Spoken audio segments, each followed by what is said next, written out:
and we have to really escalate the noise we make so that we'll be heard.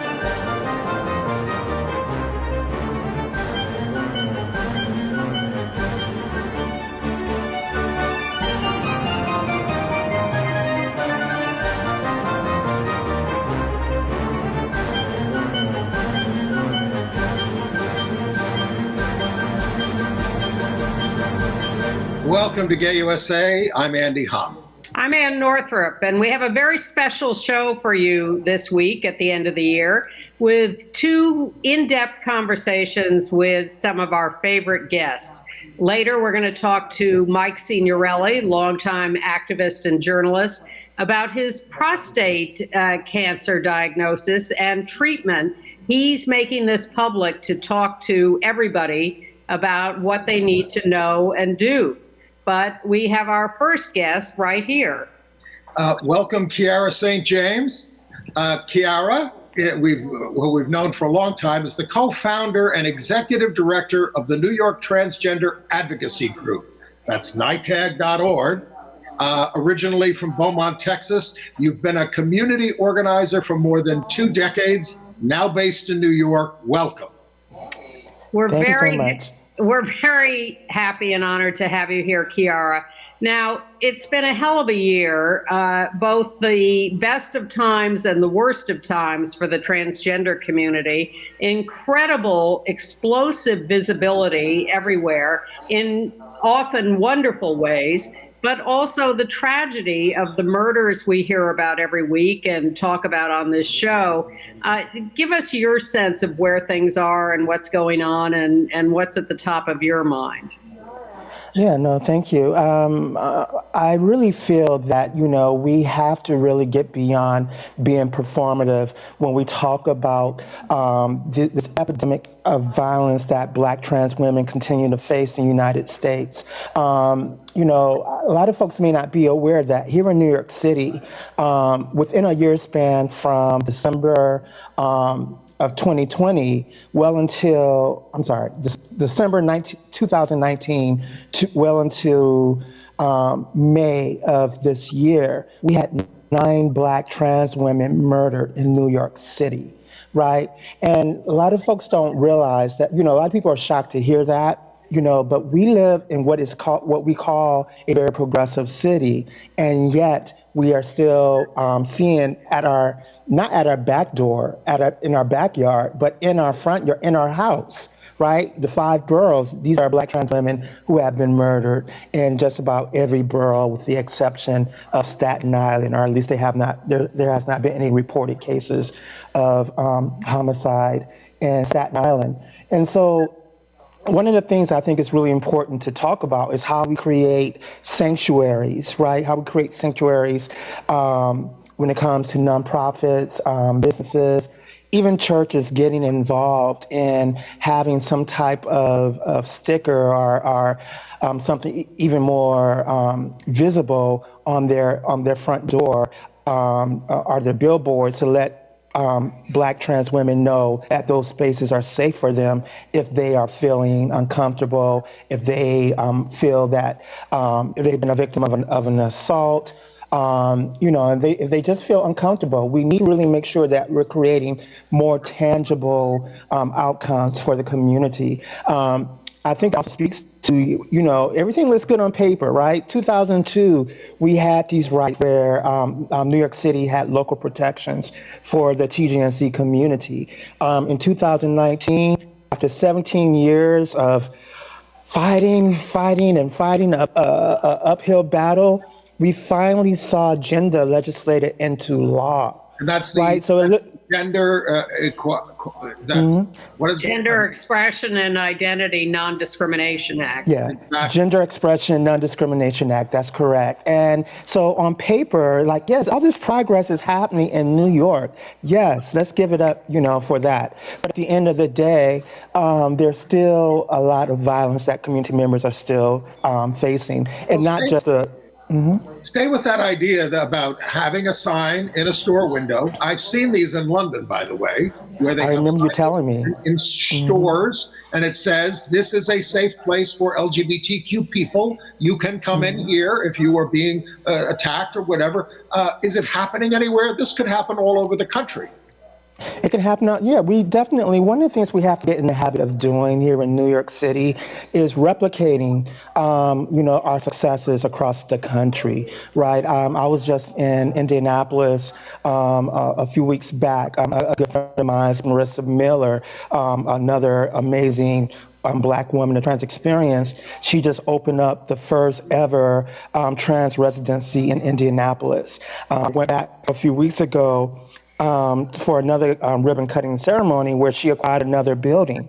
And so, what we see that in Indianapolis, where they have no rights for the trans community, the city of Indianapolis itself has really picked up the gauntlet and said, we will stand with Black trans women to make sure that you are protected. And so New York City... Get up this idea, by the way, of putting these signs on the windows? Is anybody doing it? There's a lot of conversation around it. Definitely there's a lot of support.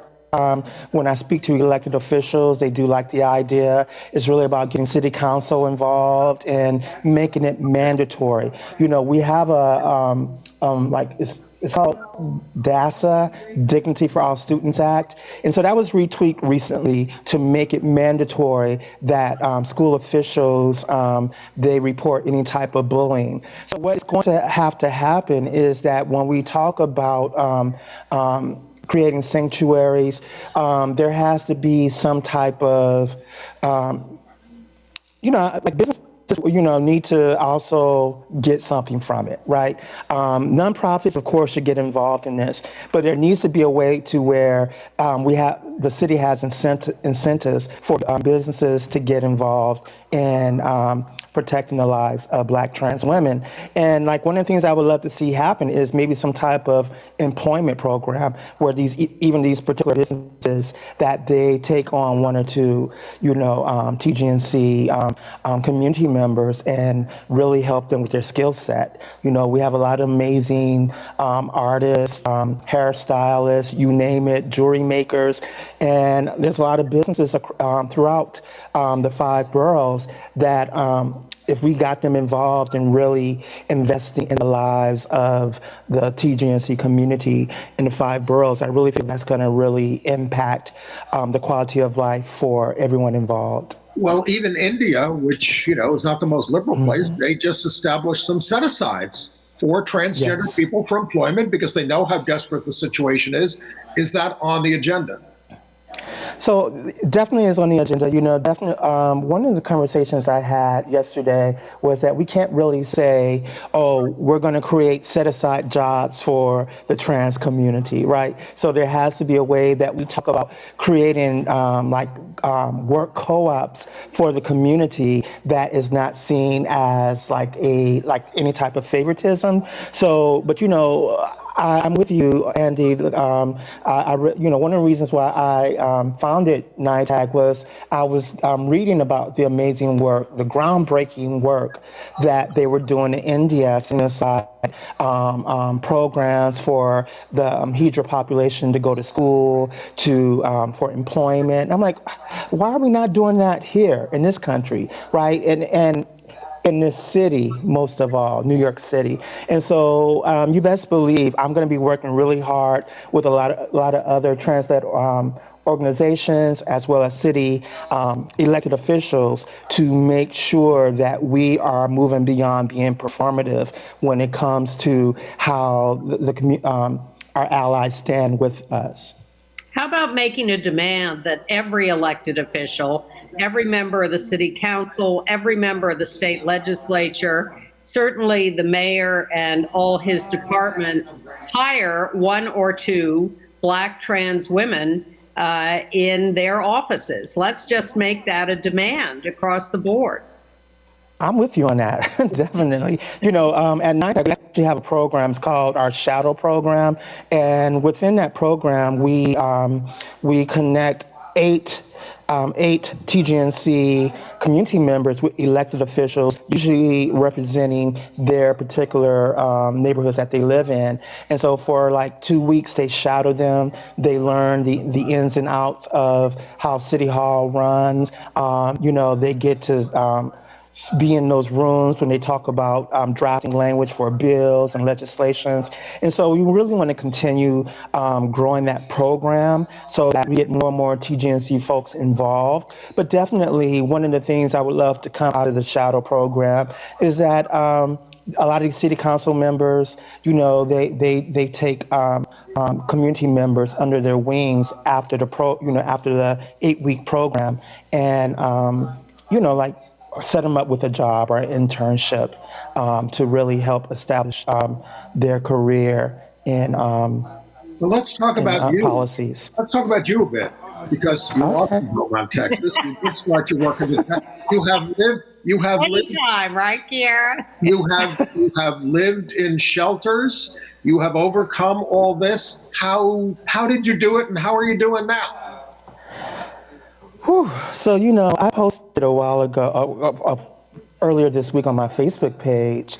I had to be everything you couldn't be for my survival, right? And I think that is the mantra for just about every Black woman trans experience that I know. That this, I'm doing this work not because I wanted to do it, right? But because I had no choice. There was no one really fighting for me, and I come from very strong stock in Beaumont, Texas, where we don't believe in being victims. I never wanted to see myself as a victim, and so it was just something innate within me that I knew that I wanted so much more for my community as well as for myself.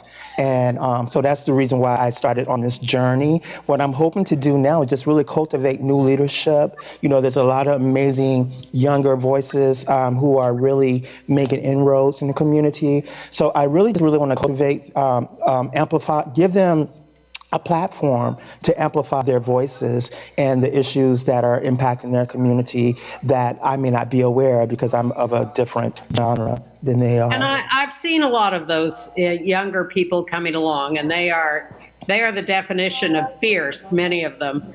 Yes.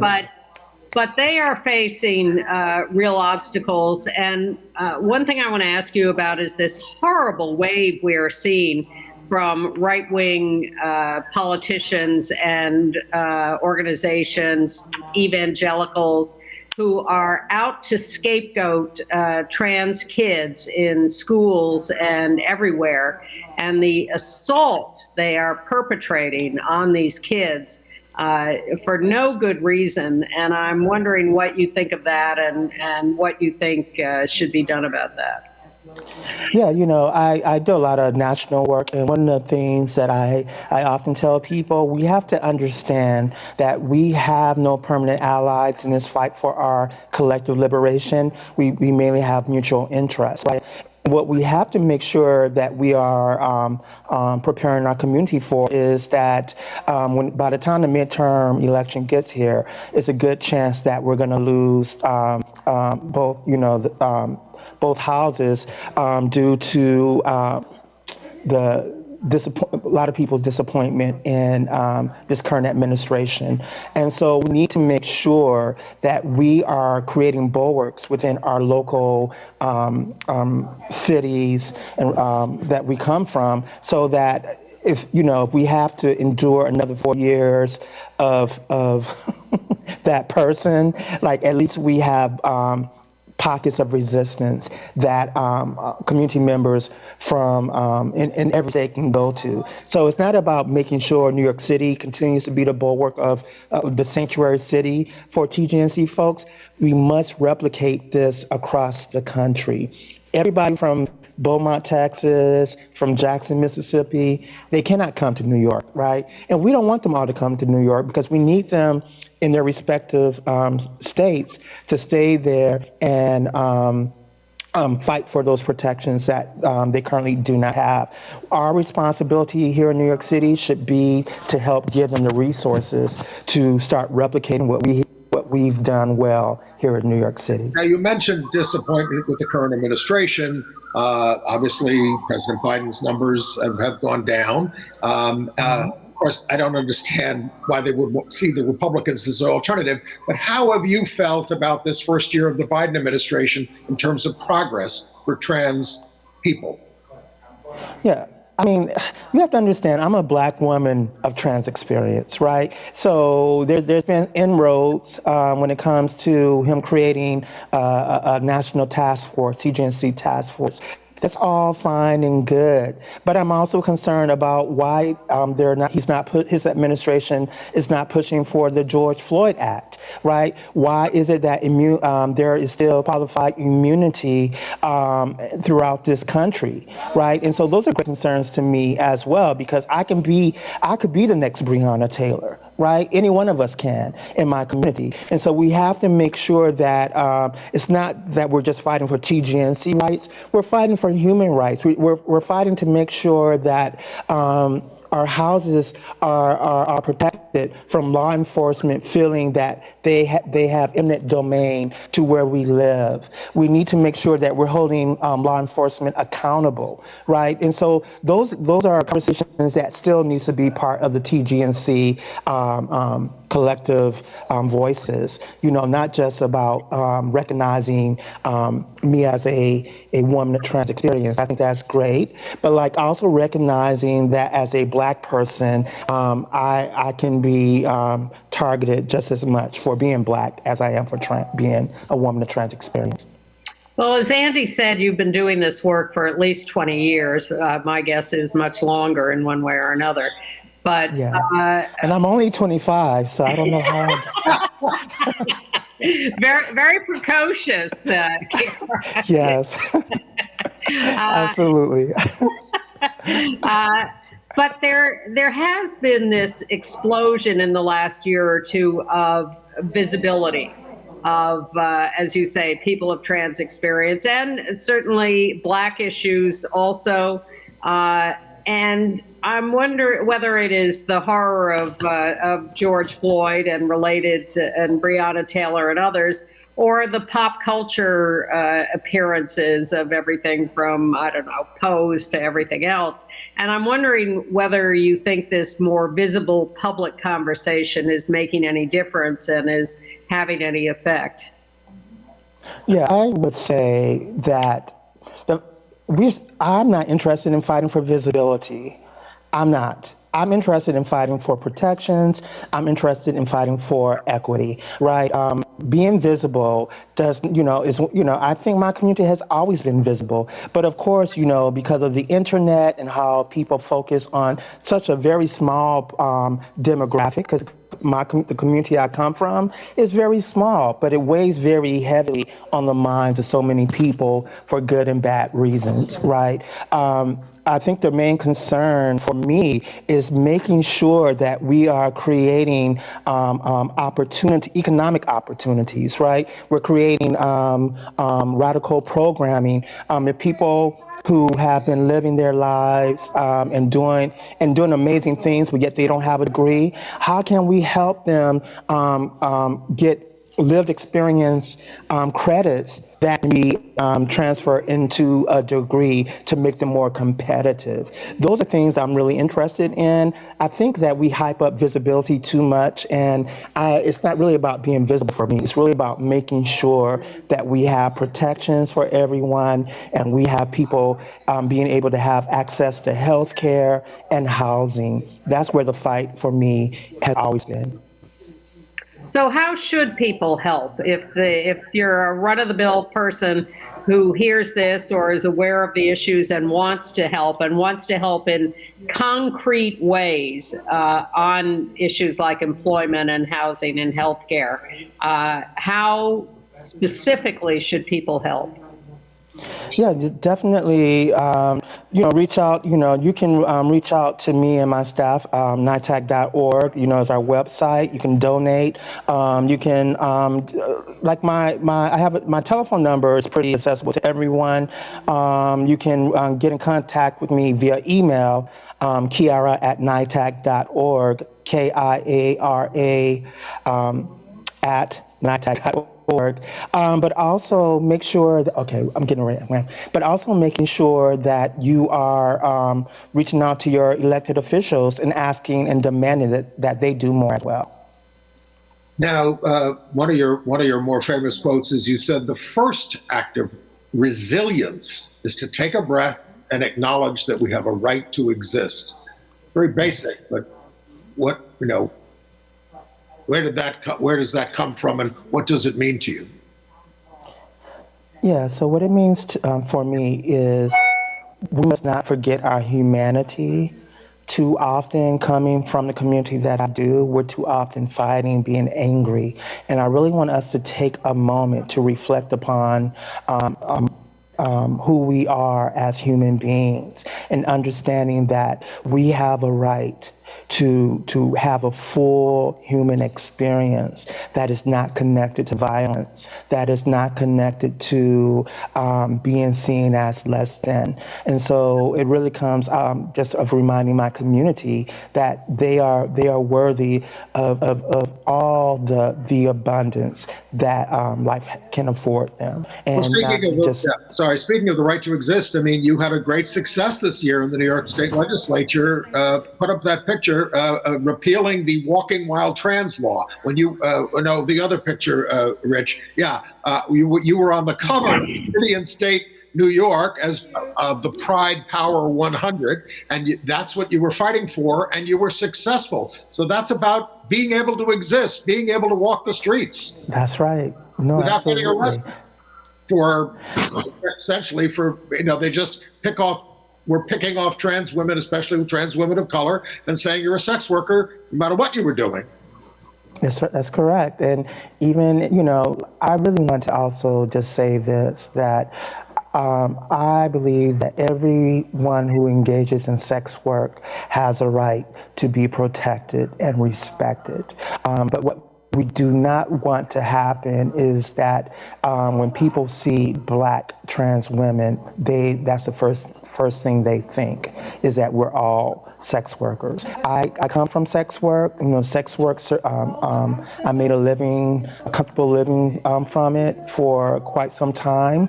But I do want my community to understand that, and people who target my community to understand, this is really about making sure that we're creating other possibilities.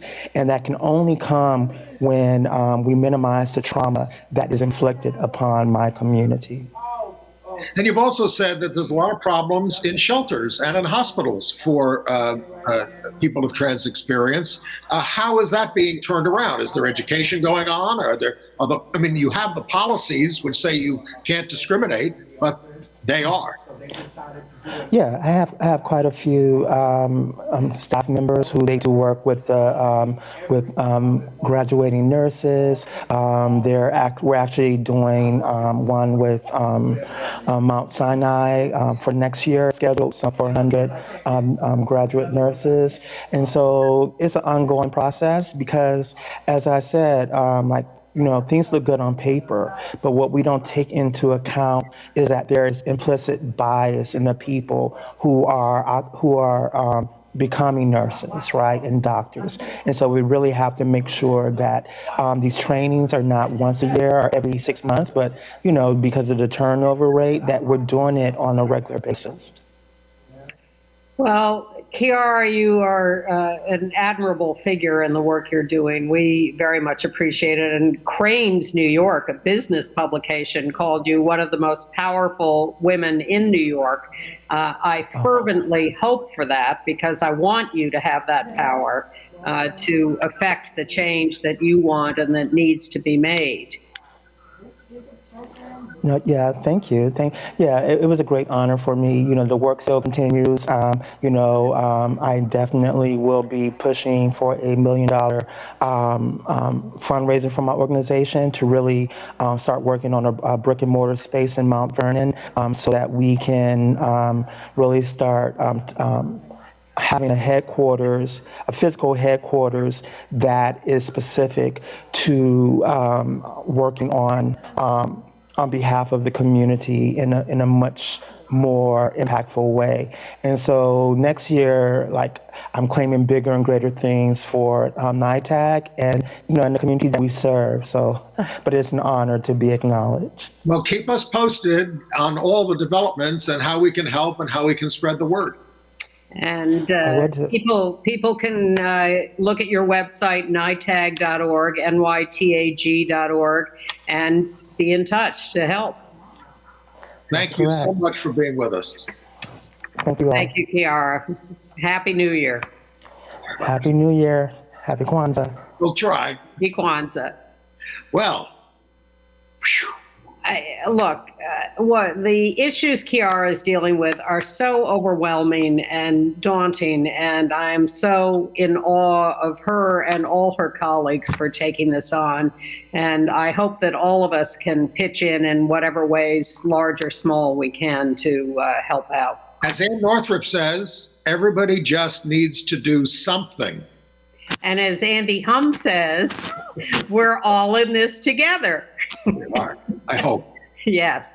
So we want to now bring you our second interview of this special year-end show with our old friend, Mike Signorile. And we are joined by Michelangelo Signorile. You may know him as a longtime activist, the author of Queer in America back in 1993, It's Not Over, 2015, Act Up, Queer Nation. But of course, currently and for a long time is the host of the Michelangelo Signorile Show, Monday through Friday, 3 to 6 p.m. Eastern Standard Time on Sirius XM Progress 127. He's a co-founding editor of Outweek back in 1989, a member of the National Lesbian and Gay Journalists Association Hall of Fame. And we welcome you, Mike. Thank you for having me. Great to see you both. But we certainly are here to talk about the issues of the day and about LGBTQ stuff. But we're here to talk about prostate cancer today. Mm-hmm. You put an article on the Signorile Report talking about your experience with it. Why don't you take us through your journey? Yeah, it's one of those things I think is so important for people to learn about and focus on because, with all cancer, it's kind of out of sight, out of mind, and people don't want to think about it. And this in particular is one in which early detection, it's 98% curable. It's just about that detection. And for me, I had no symptoms of prostate cancer. I had no indications of it. I'm very active and healthy. I have no other problems of any kind, luckily. And so it really was about regular PSA testing. And my doctor, in my routine physical, it's a blood test, did a PSA test, and it came back slightly elevated. And, that can happen from a lot of different things with a PSA test. It's the prostate antigen that is put into your bloodstream, and prostate specific antigen. It could be from bike riding. It could be from working out a lot. It could be from sex. I mean, anything can make it rise. So it's not a huge concern when it slightly rises. It's when it keeps rising that it's a concern. And so we waited about 6 months, and I went to a urologist in that time, and it went up further. But there still was no indication through a physical exam. No sonogram showed anything. So then, your choices are a biopsy, or if your insurance will pay for it, first, an MRI. But my insurance company wouldn't pay for it, which is another beauty of American insurance. So I went for the biopsy in the office. It really wasn't that bad. I know a lot of people have said this biopsy is painful, and I don't know whether it's about the doctor's technique, but for me it was really simple and easy. And can you explain that technique that they use to do a biopsy? A friend of mine had it. They put 12 needles right under his scrotum, into his prostate. Is that what happened with you? Well, there are two different ways to do it, and what you're describing is a transperineal biopsy, or then you can get a transrectal, which is right through the rectum. You're talking about one that's just below, through the skin. So I got a transrectal one. That could be why different people talk about different amounts of pain. I took some Valium, and he put some local anesthesia, and I just felt little pinching, and he counted. I counted up the 12 cores they take out. They take out what they call cores of samples of the biopsy, and then my doctor called me a couple of weeks later and said, there was cancer. So that was that moment where your heart sinks. And the prostate's a very small organ. It's about the size of a walnut, or in my case, probably an apple by this point. I mean, it gets enlarged as you get older, generally, and it constricts urinary flow and all those kinds of things. And those are the kinds of problems that I have. But you started this article on the Signorile report saying that you're going to be fine, and then you go into it. You are not going. You have cancer, but you are not being operated on. You are not being given a procedure other than active surveillance. So explain how you can have cancer, which you have to worry is going to spread, but what active surveillance involves. And I'm glad you said that, because I've made sure, and I when I wrote about this on my newsletter, when I did an hour on my show, I did a Twitter thread, I did it on Facebook, I made sure to start out with, I've been diagnosed with prostate cancer and I'm going to be fine. And I think it's very important to point that out because, again, early detection, you can treat it. Now, and this has been for a number of years now, maybe the past 5 to 10 years, active surveillance is actually a treatment, and that is monitoring with PSA tests and monitoring with further biopsies. There are some people who, if it's very low risk cancer and it's not fast growing, and most prostate cancer is not fast growing, will never really develop a threatening, form of cancer, and will die of something else. It will grow inside of them for 20 or 30 years. It just depends on what they call the Gleason score, what they find in the biopsy. And so I was in that sort of lower intermediate range, where just like people with low risk, lower intermediate can pursue active surveillance, which is just watching and seeing what happens.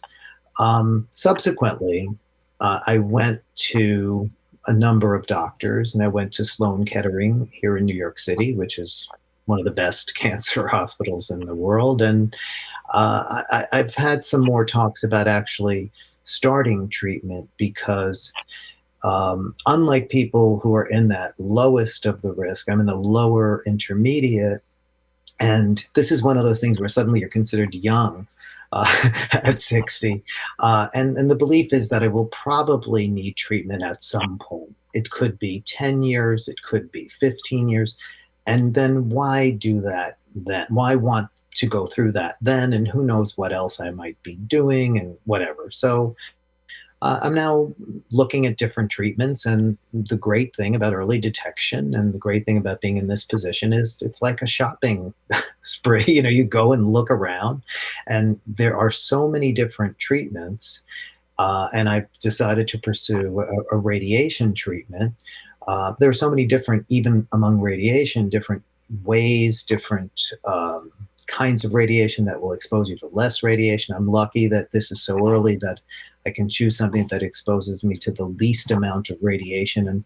And they've come really far where the side effects are really, really minimal. And that's something else a lot of people were, I think, always very afraid of in terms of getting tested for any cancer. They're afraid of what are the side effects. Even for people who have even a little bit more advanced prostate cancer now, they used to have like 9 weeks of radiation. And this is true in general now with cancer. That's now been reduced down to 5 sessions of 3 minutes each of external radiation.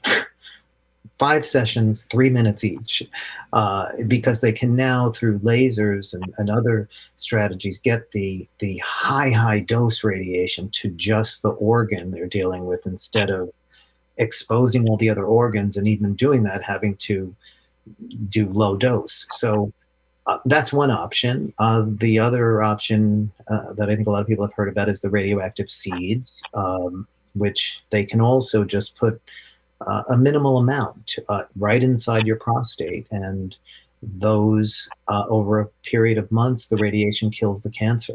I think John Kerry did that when he was diagnosed with prostate cancer, did the seeding business. So let me understand. Now, you went to a urologist. I go to a urologist. I'm just going for an enlarged prostate. Did you have any problems with your urination and all those things? Or is this unrelated? No, yeah. That happens with prostate cancer usually later. That's why people really need to get the PSA test. Some people have enlarged prostate and also have prostate cancer. And I've since connected with so many people, and going public was so important for not just others to help make sure people think about testing, and everybody listening. There are different recommendations from different groups, but the American Prostate Foundation says go at the age of 40 if you're Black, and then if it's in the family, there's a history, or 45 if older than that. The Prostate Cancer Foundation, I should say, American Cancer Society has a different age group. The U.S. Preventative Task Force has a different age group. So you have to make the decision for yourself. But to your point, the my prostate is very small. It's not enlarged, so it wouldn't cause those symptoms. And it is one reason why I can pursue some other treatments that are even better, because the smaller your prostate, the more options you have in terms of treatment. And you mentioned the U.S. Preventive Services Task Force. They say start at 55, but they also say, wait a minute, they say, but you don't need to do it after 69. And I've heard this, well, because if you get it by that point, you talked about it as a slow-moving cancer, it's not going to kill you. Is this? Well, it might be the case that your doctor will say, when you're 70 or 75, you have a slow-growing cancer, and you don't need to do much about it. And we don't even need to test anymore. Nothing's going to happen. That might be the case, but the U.S. Preventative Service, the U.S. Preventative Task Force, the problem that they sort of created, and that really has been created over the years, is this fear of overtreatment and fear of overdiagnosis that has caused their recommendation to change over the last 20 years, like 3 or 4 times. So they initially, in the 90s, had everyone who has a prostate testing all the time. Just get a test in your blood test. And they found that led to too many biopsies, because, as we've discussed, your prostate, your PSA can go up for a lot of different reasons. Yeah. Of course, if the insurance companies would pay for the MRI, that would make it so that we didn't have so many biopsies, right? But anyway, there were too many biopsies, and a biopsy is obviously an invasive procedure, and also it's the mental anguish of waiting for that biopsy. So in 2011, they went in the other extreme completely and said, we're not recommending anybody get a PSA test at all. Just talk to your doctor if you get symptoms. Well, that caused such an outrage. It just caused all kinds of chaos. And what that led to was later, in the next few years, higher reports of advanced prostate cancer, because now people weren't getting early detection. So in 2018, they changed it to what you just described. Wait until you're 55 and then talk to your doctor. Don't even start, but talk to your doctor about starting and whether it's right for you. And then stop at 69. So, as I said, the Prostate Cancer Foundation says 40 if you're Black. And this is the other thing. There's not a lot of distinction. People of color, Black people, and even Latino people have a higher rate. Anyone who has prostate cancer in their family. So I've now connected with people who are in their 40s who have prostate cancer and early 50s for sure, quite a bit. And I just think, what if they had listened to that recommendation of wait until you're 55? So are there any differences for gay men and for trans women who have prostates, of course? Well, there's really so much now that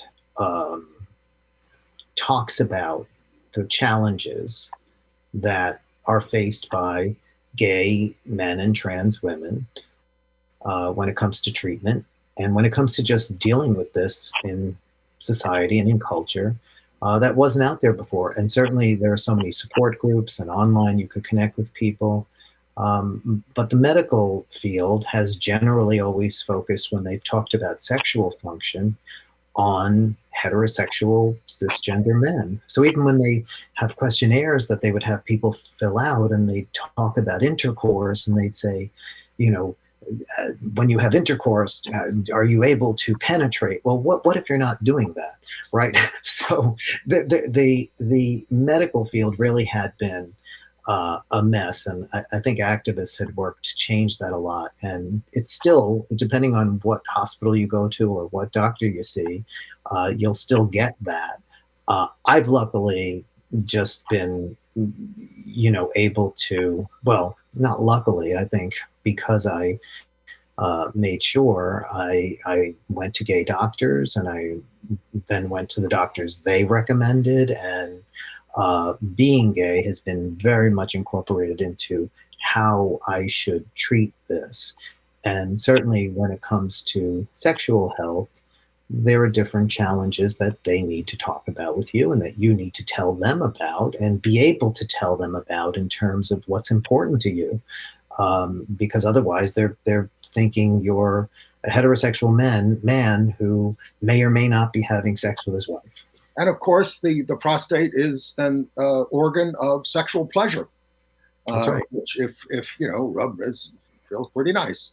And to that point, there are, and we should point out, there are a lot of, especially urologists, because they are surgeons. There are a lot of surgeons who will say, just take it out. And you know, there's surgery. People can have the prostate of doing radiation, and that's an option for people, and people can make that decision. A lot of urologists will just say that and not think about, for some people, the importance of trying to keep the function of the prostate there. So it is something for people to think about before they rush into surgery. And for those who've been listening carefully to this discussion, we should just say the PSA is a blood test, so that's easy to do. The active, and of course the biopsy, we know what that is with the needles, but the active surveillance involves what? Just tracking the PSA or also further biopsy tests? It incorporates both, and it depends on how long you're on active surveillance. PSA tests regularly, beginning maybe every 3 or 4 months, and then they see how fast it rises or doesn't rise. And if it really doesn't rise, they'll maybe say PSA test every year. They may say another biopsy in a year. They may say another biopsy in 2 years. It really just depends on what they're seeing in terms of your particular cancer. And I don't want to get too technical about Gleason scores and all of this kind of thing, but there are certainly grades of cancer where they might just say, come back in 2 years for a PSA test, or come back, you don't need to get a biopsy at all again because this is just not growing fast enough and you're going to die of something else at some point way down the road. Is there a particular website besides, of course, your own, and people should read your article, and we'll include a link to it in our email, but that you recommend where people go for information? Well, all of I've read everything. So all of the major medical centers have really, and certainly cancer centers like Sloan Kettering, like NYU, like Mount Sinai, Johns Hopkins, UCLA. All of these major medical centers have enormous amount of information, but I would say the Prostate Cancer Foundation's website is very important for people to go to. Okay. And in terms of reaching out and just getting that experience on the ground from people, there's an incredible site called Health Unlocked, which I don't know if you've heard of, where people are connecting to talk about everything that they're dealing with, no matter what it is. And there are groups for every kind of condition, illness, ailment. So Health Unlocked. Is that it? Health Unlocked. Oh, Health Unlocked. Okay. Health Unlocked. And it's been great to connect with people. And there's even a group in there for prostate cancer and gay men, right? There's all different groups. And so and what people will often do, which is so important, is they'll do the treatment journal. Like, I've decided on this treatment, and here's day 1. And then the next day they post day 2. And it demystifies all of it. And you can also then connect with people and ask them questions. Why'd you decide this treatment? Why'd you decide that treatment? They also talk about doctors, and and there are a lot of patient advocates on there. And it's a way of keeping the doctor, you should get the best doctors, and then you should question the doctors, and then you should know how to question them. And then you should talk to people who criticize the doctors. So it's about managing your health and staying in control of it. And I really appreciate the hopeful and calm nature of this discussion, and the fact that you're routinizing the idea of diagnosis and treatment. But I just want to remind people, we report every week on this program about various people who've died, and a number of them are people who have died early of prostate cancer, and it is something to be taken seriously. And just because we're having a very useful and hopeful discussion about how to proceed to investigate this doesn't mean people should just ignore it. It is important to get diagnosed, to get tested, and to find out where you stand. Yes, and to that point, and so important, just a few weeks ago, James Michael Tyler, who was Gunther on Friends, he died of prostate cancer at the age of 59. He had a more advanced cancer for sure, but he didn't start PSA testing until 2018, when he was 56. And that was his first test. And his wife had been urging him for years before that, and he just hadn't gone and gotten it done. And we're just talking about a simple blood test. And he then said, and he's put out videos and whatnot before he died, and other urgings that he should have gone earlier, because it had gone out of the prostate to his bones. And once that happens, it's a very difficult diagnosis. Do you think well, it's localized in the prostate and treated then? Do you think some non-gay men, worry about it because the doctor might stick his finger in your rectum, which is part of the test, where they feel around how the prostate Very feels? Important. Very important to bring that up. And I wrote in my article and talked about on my show, and it's great on my program to have so many people call in who've been through it and also dealt with homophobic doctors. You need a PSA test, but you also need a digital rectal exam, which takes like 20 seconds with the doctor putting his finger up your butt, because sometimes the PSA test will determine something and the digital rectal exam won't, and sometimes it's the opposite. The digital rectal exam, something is felt and the PSA test doesn't show it. In fact, some advanced cancers, there's even a lower PSA test. So it's very important. And I will tell you that just from speaking to doctors, including my own doctors, about this, many doctors do not do a digital rectal exam. They just won't.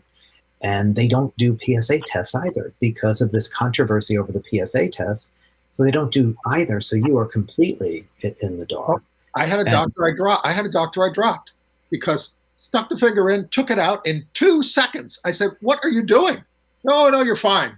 It's like he didn't feel around to see. And then a gay urologist put it in, felt around. There's a little hardness here. You're going to have an MRI. And that confirmed that it was okay. Yeah, I mean, and even when you watch or read some of these doctors or watch some of their videos, the way they talk about it, they'll say, I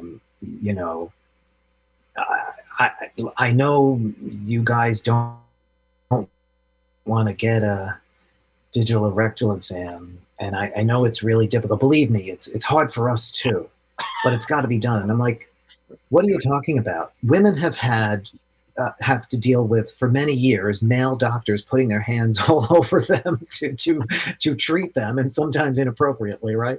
And did what they had to do because it's about their health. And here's like a doctor trying to get a man to get a digital rectal exam and saying, this is as bad as for me as it is for you. I mean, come on.